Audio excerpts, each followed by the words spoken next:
इस वीडियो में मैं आपके यूपीएसएससी यानी पैट के एग्जाम में जो भारत का भूगोल यानी भारत से संबंधित जो क्वेश्चन आते हैं, भारतीय भूगोल के संबंधित जो क्वेश्चन आते हैं उन क्वेश्चन को मैं करा रहा हूँ।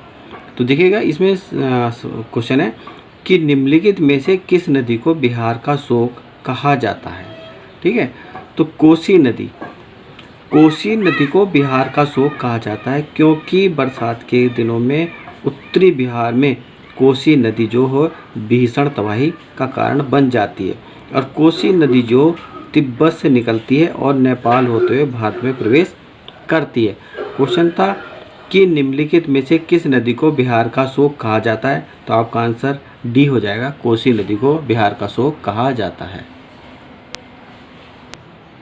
देखिए नेक्स्ट क्वेश्चन जो कि निम्नलिखित को मिलाए। अब देखिएगा, आपके बांध दिए गए हैं और ये नदी दिए गए, यानी कि कौन सी नदी किस बांध पर है। ठीक है, तो इसमें देखिएगा सबसे पहले है कि गोविंद बल्लभ पंत सागर। तो गोविंद बल्लभ पंत सागर जो है आपकी रिहंद नदी पर है। ठीक है, यानी कि ए का बी है, ए का बी हो जाएगा। परीक्षा नदी जो है आपकी वो बेतवा नदी पर है, यानी कि 2 का सी हो जाएगा, 2 का सी हो गया। ठीक है, इसके बाद है गोविंद सागर बांध जो वो शहजाद नदी पर है। ठीक है, 3 का डी हो जाएगा, 3 का डी हो जाएगा। और जैमनी बांध जो है वो आपका जैमनी ही नदी पर है, यानी 4 का ए हो जाएगा, 4 का ए हो जाएगा। ठीक है, तो इसलिए आपका आंसर क्या हो जाएगा, ए हो जाएगा। मैं बता रहा हूँ कि गोविंद बल्लभ पंत सागर जो आपका वो रिहंद नदी पर है, परीक्षा बांध जो है आपका वो बेतवा नदी पर है, गोविंद सागर बांध जो आपका शहजाद नदी पर है और जैमनी नदी जो आपकी जैमनी बांध है वो जैमनी नदी पर ही है। ठीक है, तो इसलिए इसका आपका आंसर क्या हो जाएगा, ए हो जाएगा। नेक्स्ट क्वेश्चन, निम्नलिखित में से किस स्थान पर भगीरथी और अलकनंदा नदी निकलकर गंगा नदी का निर्माण करती है। तो देखिएगा, भगीरथी नदी जो है वो गंगोत्री से निकलती है और अलकनंदा नदी जो सतपथ हिमालय से निकलती है और दोनों नदी का संगम जो देवप्रयाग में होता है और देवप्रयाग में यह पवित्र गंगा के नाम से जानी जाती है। अब देखिए कर्णप्रयाग में जो पिंडार और अलकनंदा नदी का संगम होता है, देवप्रयाग में जो आपकी पौलीगंगा और अलकनंदा का भी संगम होता है और रुद्रप्रयाग में मंदाकिनी और अलकनंदा का संगम होता है। ठीक है, तो क्वेश्चन था कि निम्नलिखित में से किस स्थान पर भगीरथी और अलकनंदा नदी मिलकर गंगा नदी का निर्माण करती है, तो आपका आंसर बी हो जाएगा, देवप्रयाग आपका आंसर हो जाएगा। नेक्स्ट क्वेश्चन है आपका कि गोदावरी नदी महाराष्ट्र के किस जिले से निकलती है।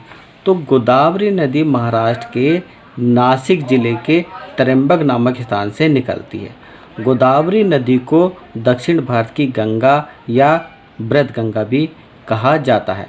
गोदावरी नदी की सहायक नदियां हैं इंद्रावती, पूर्णा, वर्धा, मंजरा, पेनगंगा, वेनगंगा और पोलावरम सिंचाई योजना और श्रीराम सागर परियोजना गोदावरी नदी पर ही स्थित हैं। क्वेश्चन था कि गोदावरी नदी महाराष्ट्र के किस जिले से निकलती है, तो आपका आंसर आ जाएगा बी, नासिक के त्र्यंबक नामक स्थान से निकलती है।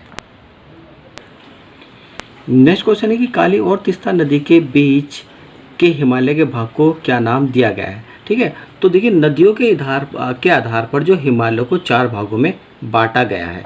इसमें सबसे पहले देखिएगा कि सिंधु से सतलज नदी के बीच को पंजाब हिमालय या कश्मीर हिमालय कहा जाता है और सतलज से काली नदी के बीच को कुमायूं हिमालय कहा जाता है। ठीक है, और काली से तीस्ता नदी के बीच को के क्षेत्र को जो नेपाल हिमालय कहा जाता है और तीस्ता से ब्रह्मपुत्र के बीच के क्षेत्र को जो वो असम हिमालय कहा जाता है। ठीक है, क्वेश्चन था कि काली और तीस्ता नदी के बीच के हिमालय के भाग को क्या नाम दिया गया है, तो आपका आंसर डी हो जाएगा कि नेपाल हिमालय दिया गया है और नेपाल हिमालय इन चारों हिमालय में सबसे बड़ा है। नेक्स्ट क्वेश्चन, निम्नलिखित में से कौन सी हिमालय नदी तंत्र की नदियाँ हैं। तो हिमालय नदी तंत्र को 3 प्रमुख भागों में विभाजित किया गया है। नंबर 1 सिंधु नदी तंत्र, नंबर 2 गंगा नदी तंत्र, नंबर 3 ब्रह्मपुत्र नदी तंत्र। कावेरी और गोदावरी, कावेरी और गोदावरी जो है आपकी वो दक्षिण भारत की नदियाँ हैं, ठीक है। जबकि गंगा और ब्रह्मपुत्र नदियाँ जो हैं वो हिमालय तंत्र की नदियाँ हैं। तो क्वेश्चन था निम्नलिखित में से कौन सी हिमालय नदी तंत्र की नदियाँ हैं, तो आपका आंसर गंगा और ब्रह्मपुत्र यानी कि बी आपका आंसर हो जाएगा। नेक्स्ट क्वेश्चन, निम्नलिखित में से कौन सी नदी खंबात की खाड़ी में नहीं मिलती है। तो खंबात की खाड़ी जो गुजरात में स्थित है और खंबात की खाड़ी में गिरने वाली जो प्रमुख नदियाँ माही, साबरमती, ताप्ती और नर्मदा है। कोयना नदी जो खंबात की खाड़ी में नहीं मिलती है क्योंकि कोयना नदी जो है आपकी कृष्णा नदी की सहायक नदी है, जो कि महालेश्वर महाराष्ट्र से निकलकर सतारा जिले के कराड़ नामक स्थान पर कृष्णा नदी से मिल जाती है। क्वेश्चन था निम्नलिखित में से कौन सी नदी खंबात की खाड़ी में नहीं मिलती है, तो आपका आंसर सी हो जाएगा कोयना नदी। नेक्स्ट क्वेश्चन, निम्नलिखित में से कौन सी नदी भारतीय प्रायद्वीप में पश्चिम की ओर बहने वाली दूसरी बड़ी नदी है। तो तापी नदी, तापी नदी भारतीय प्रायद्वीप में पश्चिम ओर यानी कि पश्चिम की ओर बहने वाली दूसरी बड़ी नदी है। तापी नदी की जो मध्य प्रदेश के बैतूल जिले से निकलकर भ्रंश घाटी से होकर खंबात की खाड़ी यानी कि अरब सागर खाड़ी में जाकर गिर जाती है। क्वेश्चन था कि निम्नलिखित में कौन सी नदी भारतीय प्रायद्वीप में पश्चिम की ओर बहने वाली दूसरी बड़ी नदी है, तो आपका तापी हो जाएगा। और अगर क्वेश्चन पूछा जाता है कि कौन सी नदी भारतीय प्रायद्वीप में पश्चिम की ओर बहने वाली पहली बड़ी नदी है, तो आपका नर्मदा आंसर हो जाएगा। नेक्स्ट क्वेश्चन की निम्नलिखित में से कौन सी नदी उत्तर पिनाकिनी के नाम से जानी जाती है। तो पेनार नदी, पेनार नदी को जो उत्तर पिनाकिनी के नाम से जाना जाता है और पेनार नदी कर्नाटक के नंददुर्ग पहाड़ी से निकलकर पूरब की ओर प्रभावित होते हुए बंगाल की खाड़ी में गिर जाती है। क्वेश्चन था कि निम्नलिखित में से कौन सी नदी उत्तर पिनाकिनी के नाम से जानी जाती है, तो आपका आंसर हो जाएगा डी पेनार नदी। नेक्स्ट क्वेश्चन, निम्नलिखित में से कौन सी नदी यमुना नदी से नहीं मिलती है। तो यमुना नदी जो यमुनोत्री हिमनाद से निकलती है और गंगा के समांतर बहती हुई प्रयागराज इलाहाबाद में गंगा से मिल जाती है। यमुना नदी मैदानी क्षेत्रों में जो आपके चंबल, बेतवा, केन, सिंध ये नदियाँ जो यमुना में मैदानी क्षेत्र में मिलती हैं। जबकि सोन नदी जो अमरकटक से निकलती है और पटना के बिहार यानी गंगा में मिल जाती है।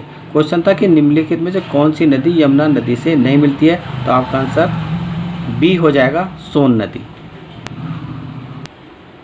नेक्स्ट क्वेश्चन है कि काबिनी, हेमवती और अमरावती किस नदी की सहायक नदियां हैं। तो कावेरी नदी कर्नाटक के कुर्ग जिले के ब्रह्मगिरी के निकट से बहती है और कावेरी नदी की जो सहायक नदियां हैं वो आपकी हेमवती, काबिनी, अमरावती, भवानी, सिमसा ये जो कावेरी नदी की जो सहायक नदियां हैं, ठीक है। क्वेश्चन था कि कावेरी, हेमवती और अमरावती किस नदी की सहायक नदियां, तो आपका आंसर सी हो जाएगा कावेरी की सहायक नदियां हैं। नेक्स्ट क्वेश्चन की वह नदी कौन सी है जिसका उद्गम भारत में नहीं हुआ है, ठीक है। देखिएगा, तो सबसे पहले चिन्नाब नदी यानी कि चंद्रभागा नदी भी कहते हैं इसे।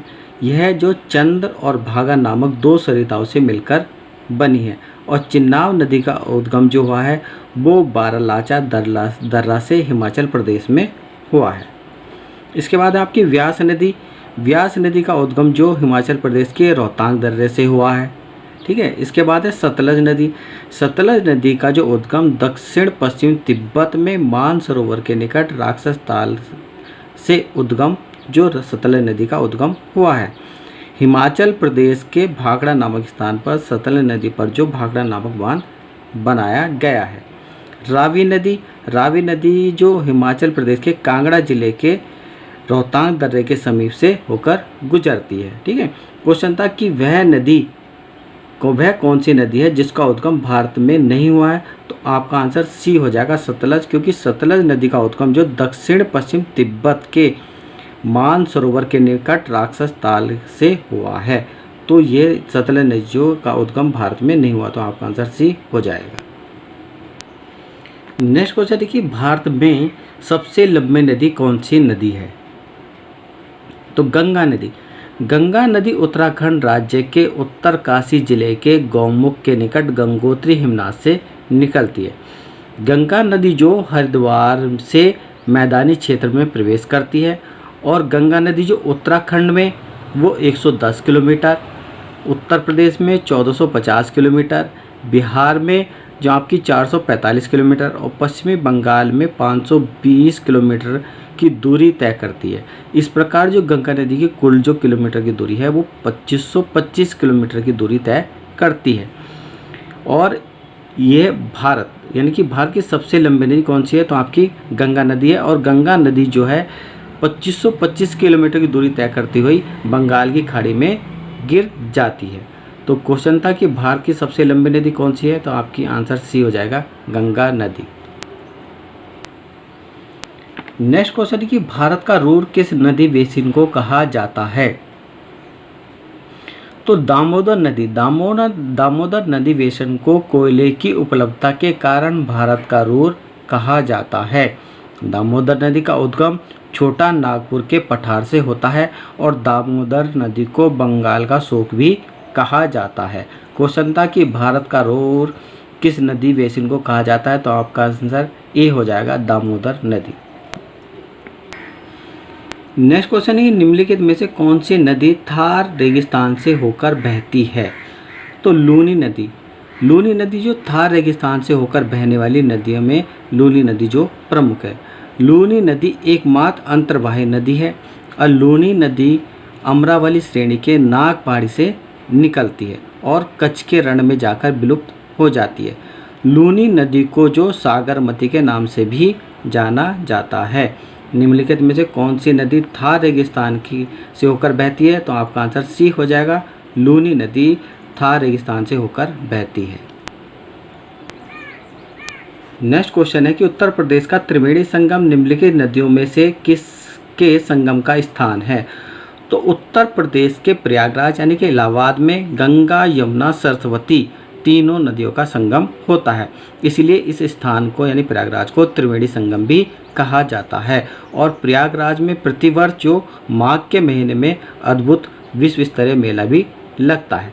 क्वेश्चन था कि उत्तर प्रदेश का त्रिवेणी संगम निम्नलिखित नदियों में से किसके संगम का स्थान है? तो आपका आंसर बी हो जाएगा, गंगा, यमुना, सरस्वती।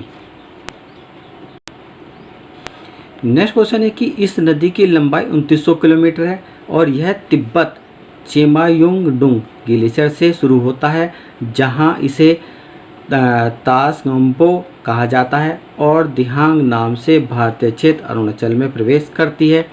इसकी महत्वपूर्ण सहायक उपनदी सुबनसिरी, कामेंग, धनसिरी, मानस, तीस्ता है। नदी का नाम क्या है? तो इस नदी यानी जिस नदी की लंबाई 2900 किलोमीटर है और जिस नदी का उद्गम जो तिब्बत के चेमायुंग ग्लेशियर से हुआ है, ठीक है, तो वह नदी आपकी ब्रह्मपुत्र है। ब्रह्मपुत्र नदी का जो उद्गम जो मानसरोवर झील यानी कि तिब्बत के निकट ये चेमायुंगडुंग ग्लेशियर से हुआ है, ठीक है। और तिब्बत में ब्रह्मपुत्र को जो सांगोपो कहा जाता है, और अरुणाचल प्रदेश में जो ब्रह्मपुत्र को दिहांग कहा जाता है, ठीक है, दिहांग कहा जाता है, ठीक है। और ब्रह्मपुत्र की कुल लंबाई जो 2900 किलोमीटर है। परंतु भारत में ब्रह्मपुत्र की लंबाई यानी कि भारत में केवल ब्रह्मपुत्र जो 916 किलोमीटर की दूरी तय करती है, ठीक है। तो आपका आंसर क्या हो जाएगा? सी हो जाएगा। नेक्स्ट क्वेश्चन है, निम्नलिखित में से किस नदी का समागम अरब सागर में होता है? तो नर्मदा नदी की कुल लंबाई 1312 किलोमीटर है, और नर्मदा नदी विंध्याचल पर्वत श्रेणी के स्थित अमरकटक पहाड़ी से निकलती है। और नर्मदा नदी का समागम यानी कि मुहाना जो खंबात की खाड़ी अरब सागर में होता है। और नर्मदा नदी जो पश्चिम दिशा में बहने वाली सबसे लंबी नदी है। क्वेश्चन था कि निम्नलिखित में से किस नदी का समागम अरब सागर में होता है? तो नर्मदा नदी का समागम जो खंबात की खाड़ी यानी कि अरब सागर में होता है। तो आपका आंसर ए हो जाएगा। नेक्स्ट क्वेश्चन की भारत की 3 महत्वपूर्ण नदियां का स्रोत हिमालय स्थित मानसरोवर झील के निकट है। बताइए यह कौन सी नदियां हैं। तो आपकी ब्रह्मपुत्र, सतलज, सिंधु, ये तीनों नदियां जो भारत की प्रमुख नदियां हैं और इन तीनों नदियों का जो उद्गम जो तिब्बत के निकट मानसरोवर झील से 80 किलोमीटर की दूरी पर चिमायुंगडुंग हिमानी से हुआ है। क्वेश्चन था कि भारत की 3 महत्वपूर्ण नदियों का स्रोत हिमालय स्थित मानसरोवर झील के निकट है। बताइए यह कौन सी नदियाँ हैं। तो आपका आंसर बी हो जाएगा, ब्रह्मपुत्र, सतलुज और सिंधु, यानी कि इन तीनों नदियों का जो उद्गम हुआ है वो हिमालय में स्थित मानसरोवर झील के निकट से हुआ है। नेक्स्ट क्वेश्चन कि दक्षिण भारत की नदियाँ प्रमुख रूप से निम्न में से कौन सा अववाह तंत्र रखती हैं। तो दक्षिण भारत की प्रमुख नदियाँ प्रमुख रूप से जो हैं वो आपकी वृक्षानुमा अववाह तंत्र रखती हैं, जबकि गंगा, ब्रह्मपुत्र, सतलज ये नदियाँ जो पूर्ववर्ती अववाह प्रारूप रखती हैं। तो क्वेश्चन था कि दक्षिण भारत की नदियाँ प्रमुख रूप से निम्न में से कौन सा अववाह तंत्र रखती हैं। तो आपका सी हो जाएगा, वृक्षानुमा अववाह तंत्र रखती हैं। नेक्स्ट क्वेश्चन है कि गोदावरी नदी महाराष्ट्र के जिले में पश्चिमी घाट की ढलानों से निकलती है। तो गोदावरी नदी भारतीय प्रायद्वीप की सबसे लंबी नदी है और गोदावरी नदी की लंबाई जो 1465 किलोमीटर है। गोदावरी नदी महाराष्ट्र के नासिक जिले के त्र्यंबक नामक स्थान से निकलती है। तो क्वेश्चन था कि गोदावरी नदी महाराष्ट्र के नासिक जिले के पश्चिमी घाट के ढलानों से निकलती है। तो ये मैंने क्वेश्चन आपके यूपी एसएससी यानी कि पैट के एग्जाम में जो क्वेश्चन आपके भारतीय भूगोल यानी कि जो आपके भारतीय भूगोल में यानी भारतीय नदियों से संबंधित कुछ क्वेश्चन कराए हैं। और अगर आपको मेरी वीडियो अच्छी लगी तो मेरे चैनल को सब्सक्राइब कीजिएगा और मेरी वीडियो को लाइक कीजिएगा।